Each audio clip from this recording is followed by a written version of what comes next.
안녕하세요. 배신의 장미입니다. 오늘의 사연 시작하겠습니다. 저는 30대 후반의 여자입니다. 이혼 후 4년여가 흐르는 동안 현재까지 재혼은 생각하지도 않고 있고 그저 엄마랑 저 그리고 반려견이 오랜 동안 함께하기를 바라는 마음뿐입니다. 제가 원래는 성격이 좋은 편이었고 술도 나름 즐기는 사람이라 결혼 전에 선배 후배 할 것 없이 주변에 사람들이 많았었습니다. 물론 지금도 없는 편은 아니지만 한번 사람에게 배신당하고 난 다음부터는 제게 조금만 친근하게 다가와도 무슨 흑심이 있는 거 아닌가 하고 의심스럽고 조심하게 되더라고요. 이 모든 일의 발단은 결혼과 짧은 신혼 때 일어난 일 때문입니다. 말이 짧은 신혼이었지 메뚜기 떼가 훑고 지나간 것처럼 저의 모든 것이 폐허가 되었던 시기였죠. 무슨 이랑 얼토당토하지 않은 일이 있나 싶더라고요. 이혼한 전 남편과는 연애 기간이 길진 않았었습니다. 결혼을 전제로 교제를 한 기간이 채 1년이 안 되었습니다. 아는 지인의 소개로 만났으며 그때 저의 나이가 30이었습니다. 전 남편은 저보다 2살 많은 사람이었어요. 허우대는 좀 말짱한 사람이었습니다. 영업 쪽에서 일하는 사람이라서 인상이 좋은 편이었고 말재간이 뛰어났어요. 호감형의 사람이었죠. 저는 대학을 졸업하고 취업을 한 상태에서도 일에 욕심이 있는 편이라 대학원도 병행하고 했었습니다. 아마존 정글 같은 사회생활 하면서 느꼈던 것은 능력도 중요하지만 인맥도 무시 못한다는 생각이었거든요. 그래서 접점이 있는 거래처 회식도 자주 나가보고 대학원 동료들과도 자주 어울렸어요. 그러면서 늘었던 것은 술이었고 요령이었습니다. 그런데 인맥을 넓히는 자리에 참석하면 대부분이 남자들이었습니다. 여자들은 친목 도모의 자리에 그다지 잘 참석하진 않았기에 거의 대부분 남자들이었던 것이죠.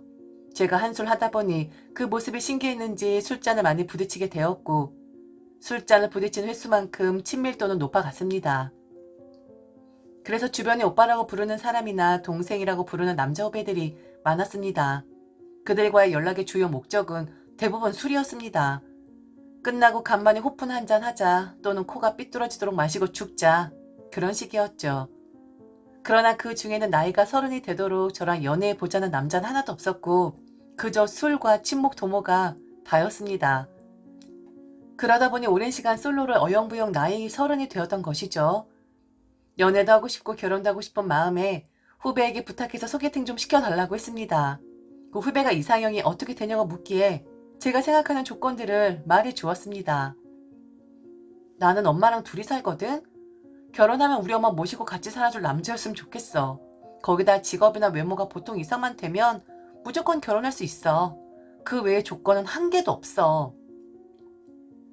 후배는 농담 반 진담 반으로 그렇게 대릴 사이 하려는 남자가 어디에 있냐며 차라리 혼자 살라고 하더라고요. 그렇지만 저는 어렵고 고생해서 저를 키우고 우여곡절 겪으며 살아온 엄마랑 같이 살고 싶은 생각이 강했었거든요. 남자 후배 말처럼 장모를 모시고 살 사람 없겠다 싶어서 반쯤 포기하고 있었는데 제가 소개팅을 부탁했던 남자 후배가 남자를 소개해준다는 겁니다. 저희 조건이 비슷하게 맞는다고 하면서 말이죠. 그렇게 해서 전 남편을 만나게 되었던 것입니다. 나이가 나이인지라 뜨거운 연애는 못했지만 데이트하는 동안에는 세련되고 괜찮다라는 생각 많이 했었습니다. 그렇게 몇 개월 교제하던 어느 날 제게 결혼을 하자고 하더라고요. 저는 남편에게 결혼하게 되면 저희 엄마를 같이 모시고 살 수 있냐고 물었고 남편은 그러겠다고 철석같이 약속했습니다. 저는 그런 남편에게 고마움을 담아서 결혼하게 되면 집 문제는 제가 다 해결하기로 장담을 했죠. 사실 남편의 집안 형편이 그렇게 좋지 못했거든요.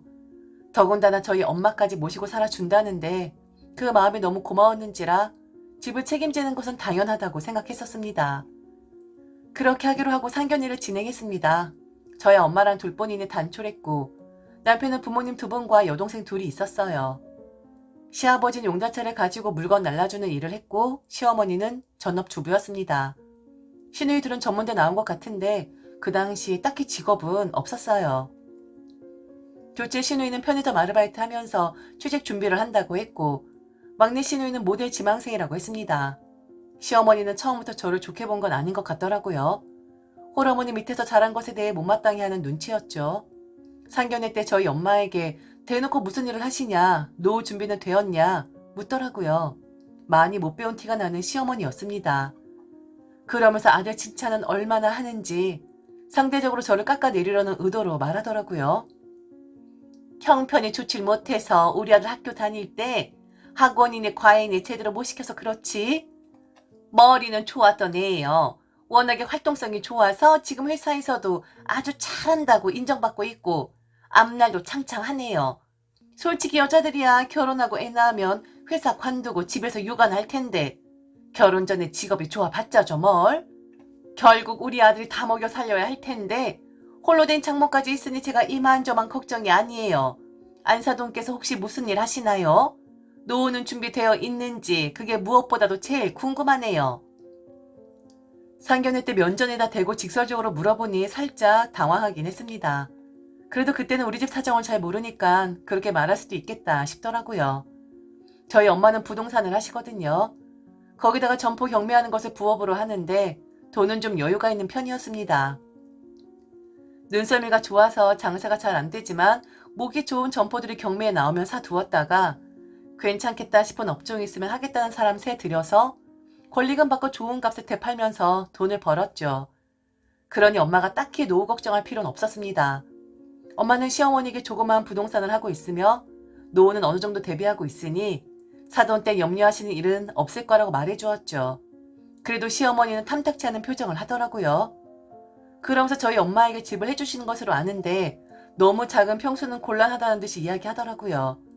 상견례하기 전에 인사 갔을 때 보니까 20평 조금 넘는 빌라에서 5식구가 꽉 낑겨서 사는 것을 봤는데 그런 것은 생각도 안 하고 저희 엄마 보고 최소 30평대 아파트는 살아야 하지 않겠냐고 하더라고요. 저는 엄마를 모시고 살 생각에 넉넉하게 40평대 이상을 생각하고 있었지만 굳이 내색은 안 했습니다. 그렇게 어영부영 상견례 잘 마치고 결혼식 날짜를 잡게 되었죠.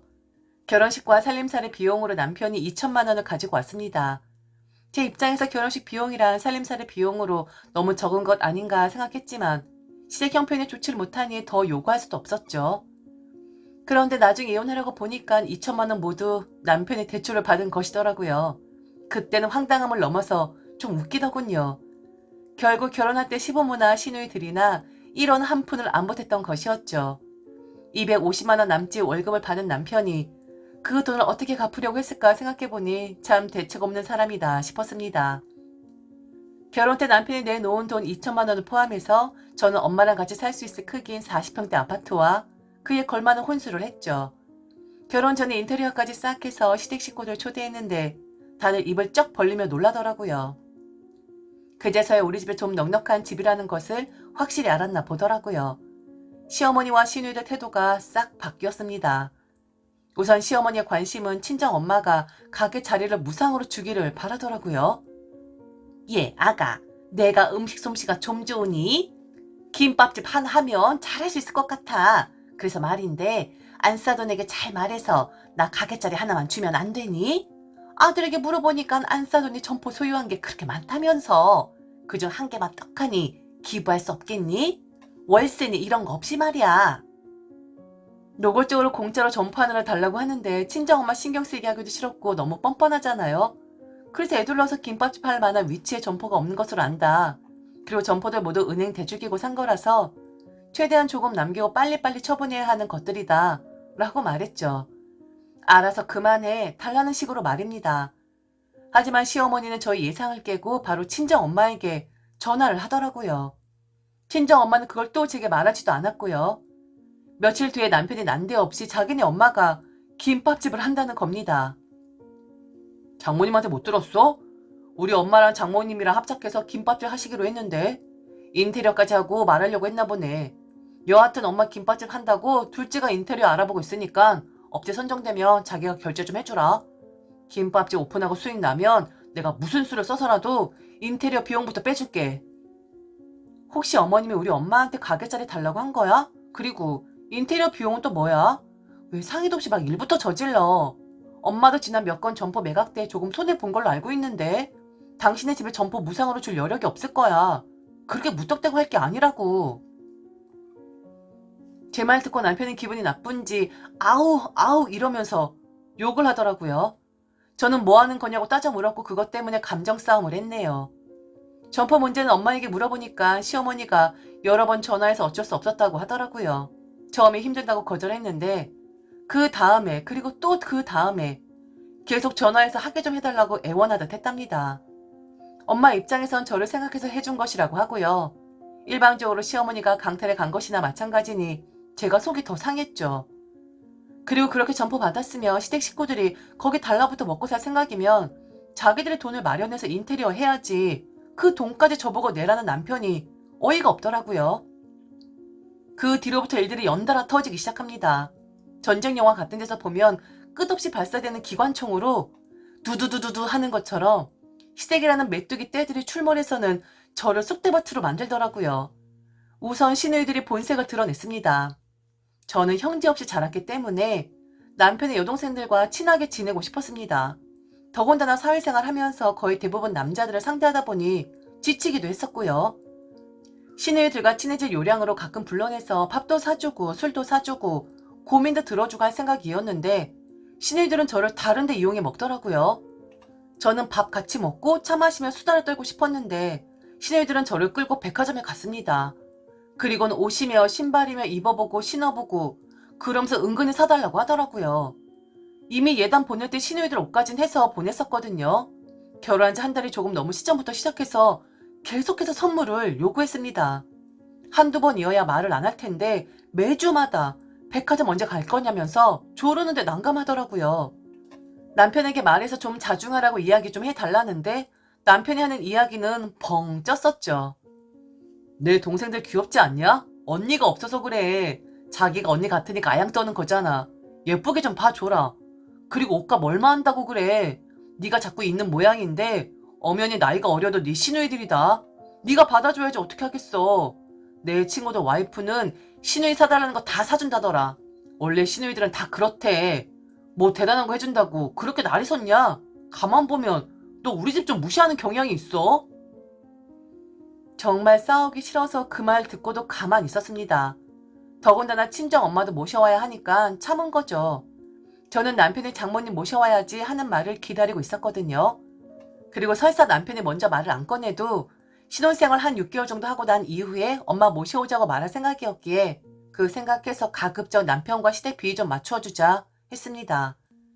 친정 엄마가 저를 위해서 손해까지 감수해가며 시어머니에게 무상으로 점포를 내줄 생각인 것처럼 저도 나중에 친정엄마를 위해 남편 의견을 많이 따라줄 생각이었거든요.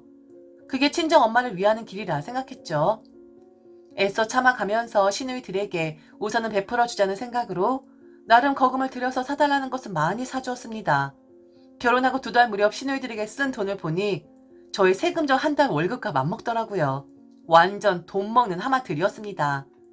시누이들도 어느 정도 배를 채웠겠다. 그리고 저도 시누이들 연락받는 것을 의도적으로 덜 받았기에 시누이들이 잠잠해지나 싶었는데 그때는 남편의 사고를 치더라고요. 그 S같은 부장꼴 보기 싫어서 사표 냈어. 그 자식 면상에다가 사표 던질 때 속이 얼마나 시원하던지 기분 죽이더만. 이 일에서 사람들이 사표 내고 나가나 봐. 나 엄마 김밥집 하면 거기 일 안정화될 때까지 관리 좀 하다가 다시 직장 잡을 테니까 걱정 말고 그런 줄 알아. 말 나왔으니까 인테리어는 언제 시작할 수 있는 거야? 둘째 말 들어보니까 계약금은 현금 줘야 한다는데 자기가 안 주고 있다면서? 한마디 상의 없이 사표 낸 것도 황당한데 시어머니 김밥집 인테리어 비용은 도대체 제가 왜 내야 하는 것인지 납득이 안 갔습니다. 납득이 가야 돈을 내든 말든 하죠. 여하튼 남편 사직 문제로 며칠 싸웠네요. 처음에 남편이 왜 자기가 하는 일에 대해 간섭하려 하냐면서 남편은 뭘로 알고 있는 거냐. 자기 마음대로 못하냐. 자기 인생이다. 이야기하다가 제가 악다구니를 쓰고 화를 내니까 그제서야 자기가 잘못했다고 찔끔 인정하더라고요. 결혼한 지 겨우 몇 달 되지 않았는데 시어머니, 시누이들 그리고 남편까지 모두 다 스트레스였습니다. 집에 들어와서 졸지에 백수가 된 남편을 보고 있자니 불쾌감이 든 저는 그때부터 친정엄마가 쓸 방을 꾸미기 시작했습니다. 그랬더니 남편이 그러더라고요. 왜 빈방에다가 자꾸 돈을 써? 가구는 거기다 왜 들이는데 당신은 공간의 미학도 몰라? 인테리어는 채우는 게 아니라 비우는 거라고. 나 당분간 일 안 해서 돈도 안 나오는데 쓸데없는 데다가 자꾸 돈 쓰면 어떻게 하려고 그래? 정말 제가 왜 방을 꾸미는지 모르는 것이었던 걸까요? 순간적으로 화가 나더라고요. 어느 정도 다 꾸몄지만 친정엄마 모셔오려고. 결혼 전에 약속했잖아. 우리 엄마 모시고 살기로. 원래는 조금 더 있다가 당신에게 말할 생각이었는데 바뀌었어. 좀 빨리 오셨으면 좋겠어. 그리고 당신 결혼 후에도 나한테 월급 한번 가져다 준 적 없잖아. 그냥 지금처럼 해. 당신 퇴직금도 받았을 거 아니야? 재취업도 할 거라면서. 그때까지 퇴직금으로 당신 하고 싶은 거 해. 돈 달라는 소리 안 할 테니까. 대신 엄마 오시면 잘해줘. 그것만 부탁할게. 저는 친정엄마와 합가하면서 뭔가 전환을 만들고 싶었어요. 남편과의 삐걱거리는 관계도 개선해서 아이도 낳고 싶었고 시댁이랑도 큰 문제 없이 지내고 싶었습니다. 비록 남편은 직장을 멋대로 관두긴 했으나 남편 말대로 시어머니 김밥집 오픈하면 남편이랑 백수 시누이들이랑 달라붙어 하겠다고 전의를 불태우고 있으니 그것도 나름 잘 된 것이라 생각하고 긍정적으로 생각하고 있었는데 다음날 시어머니에게 연락이 왔어요. 네 시누이들 당분간 니네들이 좀 데리고 살아라. 집도 크잖아. 방 하나씩 주는 건 일도 아니지 뭐. 반찬은 내가 해다 줄 테니 니들 밥 먹을 때 숟가락 하나씩만 더 얹으면 될 거야. 내가 설거지나 청소 같은 건 교육해서 보낼 테니까 신경 쓸 것도 없다. 걔들도 오빠 집에 있으면 공부든 뭐든 잘할 수 있을 것 같다는구나. 그러니 그런 줄 알고 방 좀 치워놔줘. 아니, 내가 네 시누이들이랑 이번 주 주말에 가서 싹 정리할게. 어머니, 그이가 얘기 안 했어요? 저희 친정엄마 들어와서 사실 거예요. 이미 그렇게 하기로 약속하고 결혼도 한 건데요. 정말 모르셨어요? 내가 그렇잖아. 어제 그 소리 듣고 말 같은 소리를 해야지 하며 야단쳤다. 그게 말이나 되는 소리니? 금쪽 같은 내 아들이 왜 니네 엄마를 모셔야 하는 거야? 내가 이 부분은 상견례 때도 말하지 않았어? 노후 준비는 되어 계시냐? 돈은 버시냐고 했을 때 걱정 없다면서. 그런데 난데없이 장모 모시고 살아야 한다는 내 아들 말 들었을 때 우리가 얼마나 기염한 줄 아니? 그런 일이 가당키나 하냐고. 그렇게 따지면 나나 네 시아버지를 먼저 모셔야 하는 거 아니냐? 우리야말로 우리 집 장남이 모셔야 하는 거 아니냐 말이야. 니네들이 알콩달콩 살아보라고 목구녕까지 나오는 말 참고 있었더니 어디서 시댁어른 알로 보고 니네 엄마를 모신다고 그래. 내 눈에 흙이 들어가기 전엔 그 꼴 못 본다. 잔말 말고 방 2개 치워놔. 이번 주 아주 이사를 해버리려니까. 어머니, 제가 하고 싶은 말이네요. 저나 저희 엄마를 물러보시는 거예요, 뭐예요? 어머니 양심이 있으시면 그런 말 못하시죠. 어머님 아들이 직장이 좋기래요?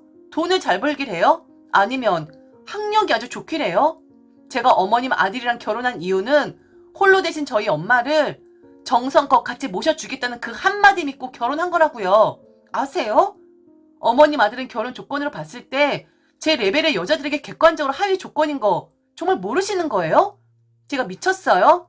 그런 남편 데리고 살면서 거지 같은 시댁에다가 무상으로 점포 내줘. 이쁘지도 않은 시누이들에게 몇백만 원씩 생돈 들여가면서 이것저것 사주게요? 어머님이나 시누이들 모두 저를 물러보시는 거죠. 더 이상 할 말 없네요. 아드님이랑 얘기하세요. 순간적으로 화가 나서 그렇게 말해놓고 조금 후회는 들더라고요. 또 집에 가서 남편과 싸워야겠구나 생각하니 마음이 복잡하기도 했고요. 시어머니 말 들어보면 남편이 친정엄마 모시는 것을 이야기는 한 듯하고 그 말 듣고 시어머니가 꾀를 내어서 시누이들을 드린다고 생각했어요. 결론적으로 남편이 일을 매끄럽게 처리하지 못한 거라 생각했죠. 그런데 알고 보니 그게 아니었더라고요. 회사에는 동안이 남편에게 계속 전화가 왔으나 일단 집에 가서 해결할 생각으로 받진 않았었습니다. 어차피 집에 가면 싸움 날 텐데 회사에서까지 남들 다 보는데 싸울 필요가 없다는 생각이었죠. 그날따라 일이 많아서 늦게 퇴근을 했는데 남편은 술에 취해 자고 있더라고요. 저 보란듯이 탁지에 소주병에 뒹굴고 있었습니다. 엄청 속상하다고 시위한다고 생각했어요. 남편은 골아 떨어져 있는데 카톡은 계속 울리더라고요. 가만 보니 스택 식구도 단톡방에 글이 계속 올라온 것이었죠. 직감적으로 내 욕을 하고 있구나 싶었는데 궁금해지더라고요. 도대체 어떤 생각들을 하고 있는지 말이죠. 보고서 기함했습니다. 배신감에 말이죠. 카톡 내용에는 이미 결혼 전부터 시누이들이 우리 집에 들어올 생각이었더라고요.